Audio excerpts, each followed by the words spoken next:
मी अरुण खोडके. शिवचिंतन कान्होजी जेधे हे कारळी भागातील एक वतनदार देशमुख. इसवी सन 1636 पूर्वी ते विजापूर दरबारातील एक प्रतिष्ठित व मातब्बर वतनदार होते. मोंगल व आदिलशहांनी संयुक्तरित्या शहाजीराजांच्या विरुद्ध माहुली किल्ल्यावरती वेढा घातला.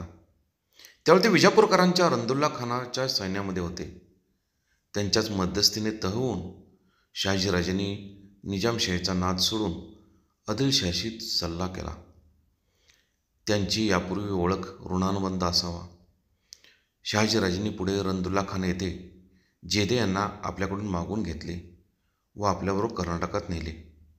शहाजीराजांनी जुलै इसवी सन 1648 अटक झाली. त्यावेळी कान्होजी जेधे व त्यांचे कारभारी दादाजी कृष्ण लोहेकर यांनाही अटक झाली. या अटकेमध्ये दादाजी पंत लोहेकर यांचा मुलगा रत्नाजी पंत हा कनकगिरी येथे मारले गेले. इसवी सन 1649 शहाजीराजांची सुटका झाली.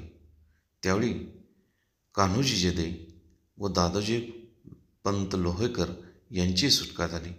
त्यावेळी शिवाजीराजांची कोणती संकट येतील याचा अंदाज शहाजीराजांना आला आणि त्यामधूनच त्यांनी एक कर्तबगार विश्वासू माणूस म्हणून शिवाजीराजांच्याजवळ कोणीतरी असावे म्हणून कान्होजी जेधे यांना शिवाजीराजांच्याकडे पाठवण्याचा निर्णय घेतला.